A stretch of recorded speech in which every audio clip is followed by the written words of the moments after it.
We love giving everyone a say, even if we disagree with them.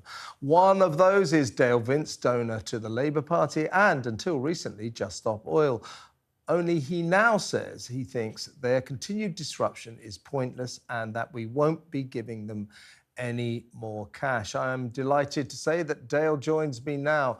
What's the matter, Dale? Was disrupting Les Mis the final straw for you? Well, actually, if you notice, Kevin, we announced it before that happened. We announced last Friday. It'd been something I'd been thinking about for a few weeks. And the reason really is that the Conservative government have made it clear that no amount of protesting will stop them from drilling in the North Sea. And in fact, they're doubling down, issuing hundreds of licenses instead of 5. And so my rationale is that we could protest against this government for another 20 years. We won't stop oil, but there's an election coming in maybe 12 months' time, maybe less, and we can stop oil at the election, at the ballot box.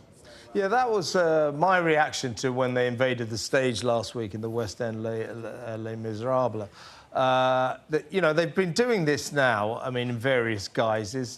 Just Stop Oil, before that, Insulate Britain, before that, Extinction Rebellion. So all of these protests, we know all about them, sticking your hands to the roads, blocking bridges, and, of course, Just Stop Oil's various imaginative demonstrations, you know, invading sports events and now the stage, etc.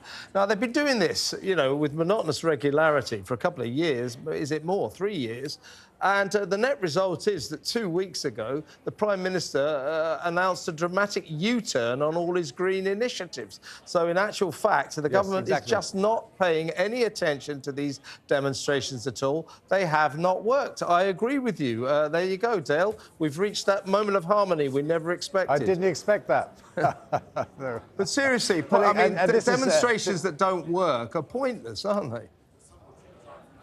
I believe now that further demonstration of disruption on this issue would not just be pointless, it would be counterproductive. I think the government will use this as part of their new culture war narrative. And as you say yourself, Rishi Sunak has announced basically a U-turn on green policies. He's going to make this an issue of the election, a dividing line between him and Labour, clear green water, if you like, between the two parties. And I think more disruption now will just feed that narrative, which is why I'm stepping away and saying what we actually have to do is to focus on the election. And there's a whole group of people in our country, 18 to 24-year-old, that they're going to find it really hard to vote in this election because basically the Conservatives have created some new laws to put obstacles in their path. So our new campaign, Just Vote 24, is going to focus firstly on the age group to help them understand that actually they have a real voice in this election, which is being suppressed, and show them how to register and how to vote.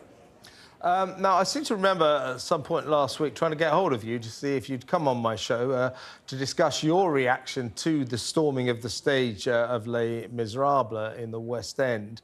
And I believe you were busy. But was that the point when you thought enough is enough? This stuff isn't working. All that's happening here is that people who paid 175 quid for a nice night at the theatre are having their enjoyment spoiled. Nothing is being achieved. Was it the West End demonstration that made you think it's time to stop funding Just Stop Oil?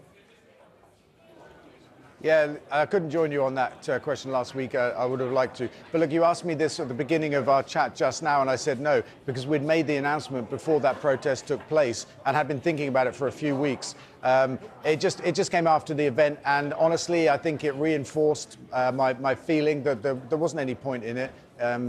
You know, and I've said, you know, already I've said why I think that, why I think it's not just pointless, but it's counterproductive. And we really need to focus on the next election because the only way we can stop oil is at the ballot box. Now, you're up there at the Labour conference. You're awaiting Keir Starmer's speech this afternoon, 2 o'clock, I think. We're all on the edge of our seats about that. I mean, what do you feel? What do you feel about Keir Starmer? I mean, you know, he's running on a ticket of what is it, a greener, fairer future. He wants to give Britain its hope and optimism back. I mean, is he the man as far as you're concerned? Is he a good person to be the next Prime Minister? Will he achieve all of your green dreams, Dale?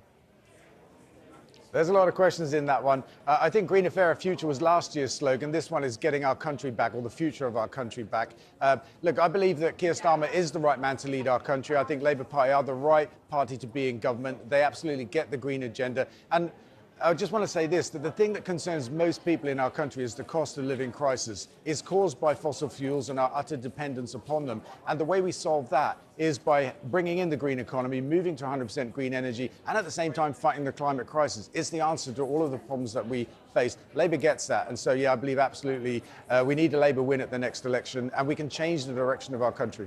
How can he carry the people with him when what you're proposing in terms of his green future, it's not a greener, fairer future, he's abandoned that one, has he? So there's no longer a fair future, no longer a green future. Yeah, it's difficult to keep up with old Mr. Flip-Flop, isn't it? But will he take, Dale, to be serious, will he take the people with him? Because greener futures involve more money. You know, we have to spend more on levies, on our energy bills.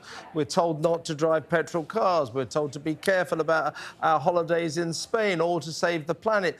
These are not inherently popular things to propose to people. Can he take the people with him?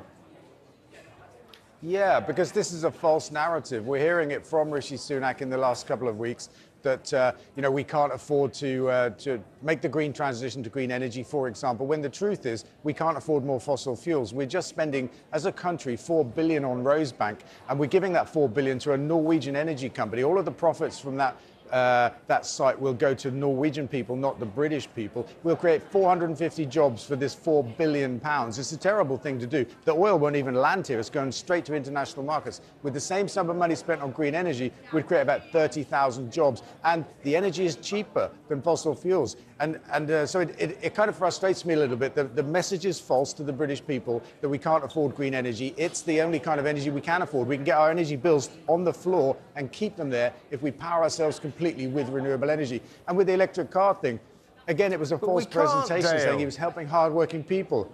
We can't power ourselves exclusively with green energy. We're always going to need some carbon. We're going to need gas. We're going to need oil. Even our target, the carbon net zero by 2050, it isn't to get rid of all oil and all fossil fuels. That is factored in. So this total green future is just a fantasy and a myth. Understood. I hear what you're saying. But look, do you know more about our national grid than the National Grid company? Because they say we can power ourselves 100% by green energy, and they run the grid. Well, they don't run the grid very well, if I might say. What happens when there's no wind and there's no sun? What happens when there's no wind and there's no sun? How do we power ourselves from windmills and solar panels? Do you think that they haven't thought of that? Well, yes, I do. It's their job to keep the lights on. Well, they haven't thought of it so far. That's crazy. They have. They absolutely have. At the moment, they're balancing nearly 50% green energy on the electricity grid, and they're making that work. We've got all kinds of technology coming. We've got the smart grid where we manage demand at different times of the day using smart meters as well. And this is what they've this is the vision of the future that they have. It's their job to run the grid and keep the lights on. They say they can do it 100% on green energy. So with respect, I think they know more about it than, well, you or I, actually. Yep. Well, that's as maybe, but when you say, oh, let's leave it to those great guys at the grid, I don't think most people will be inspired with confidence over that. I mean, so far, the way it's looking is not too great. I mean, we're not even being guaranteed full power through the winter. We're being told you might get power cuts. That's the way it is now. That is due to incoherent energy policies dating back decades in which we've systematically replaced reliable power sources with unreliable power sources. That's where we're at now. That's untrue. That's untrue. Why is it untrue, Dale? Power cuts came. I'm going to tell you. The warnings of power cuts came last winter when our government refused to give energy efficiency advice to recommend that people use less energy in that crisis winter we had when Russian gas was turned off to Europe.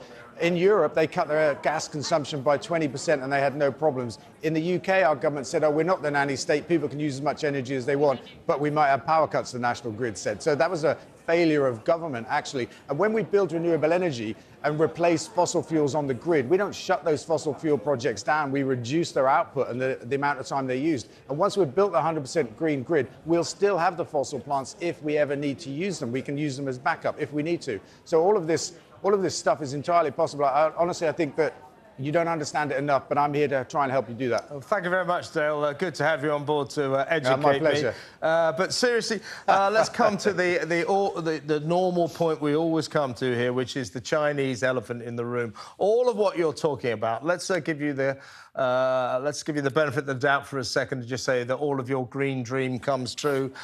We already only produce less than 1% of the world's carbon emissions, 1% of world pollution. China produces 28%. The vast majority of the world's pollution.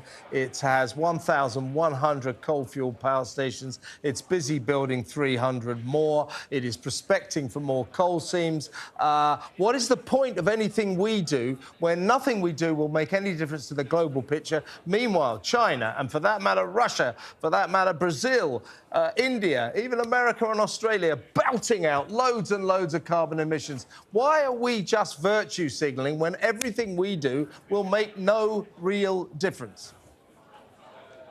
Well, that's an interesting narrative. I've heard it before, of course, the China question. I think two things. One is I'm going to give you some facts about China, but the first thing I want to say is it's kind of it's morally wrong to say we're too small to matter, therefore we let the rest of the world get on with it. We do have a role in world affairs, and the example that we set counts for something. We can't argue that the world needs to decarbonise if we're not doing it ourselves. So there's a moral issue there first. Secondly, if you understand China and what they're doing to build renewables, you'll see that they're ahead of Britain. They're world leaders in renewable energy. They have built more solar panels also world than the rest leaders of the in world, carbon than the emissions rest of the by a world. mile. You've said that. You've said that. So let me tell you this: more solar panels than the rest of the world put together. Yeah, great. Right? 98% of buses on the roads of China are electric already. I mean, they're doing incredible things. Yeah, they're world no, leaders. they're not, they're Dale. They are spewing loads and loads of smoke into the environment. Dale, you and I are never going to agree in a month of Sundays, but it's great to talk to you. Let me tell you some facts. No, later on. Another time, mate. Great to talk to you. Dale Vince there.